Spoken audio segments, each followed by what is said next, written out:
في اليوم العالمي للاجئين كشفت المفوضية السامية لشؤون اللاجئين حقائق مقلقة حول أعداد اللاجئين والنازحين في العالم.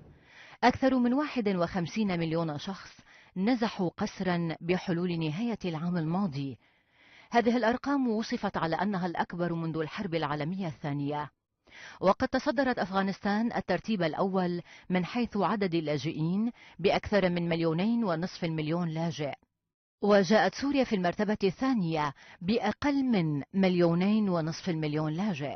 الصومال في المرتبة الثالثة حيث بلغ عدد اللاجئين فيها أكثر من 1,100,000 لاجئ.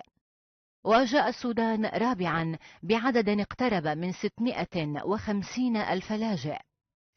العراق احتل المرتبة السابعة في الترتيب حيث تجاوز عدد اللاجئين فيه 400,000 لاجئ. التقرير السنوي لمفوضية شؤون اللاجئين أظهر أن معظم اللاجئين وجدوا مكانا لهم في دول العالم الثالث، وأن لبنان وإيران وباكستان هم أكثر البلدان المستضيفة للاجئين. وفي التقسيم الإقليمي سجلت آسيا والمحيط الهادئ أكبر عدد للاجئين العام الماضي، حيث بلغ عدد اللاجئين فيها نحو 3,5 مليون لاجئ. وجاءت أفريقيا ثانية بنسبة اقتربت من 3 ملايين لاجئ، لتحل منطقة الشرق الأوسط وشمال أفريقيا في المرتبة الثالثة بما يتجاوز 2.5 مليون لاجئ.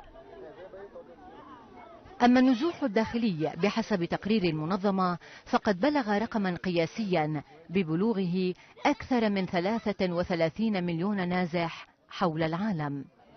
ويبدو أن الصراعات التي اندلعت هذا العام في جمهورية أفريقيا الوسطى وأوكرانيا والعراق وتأزم الأوضاع في سوريا كلها تدفع المزيد من الأسر إلى الفرار من ديارهم، مما يثير المخاوف من تفاقم أزمة اللجوء والنزوح خلال السنوات المقبلة.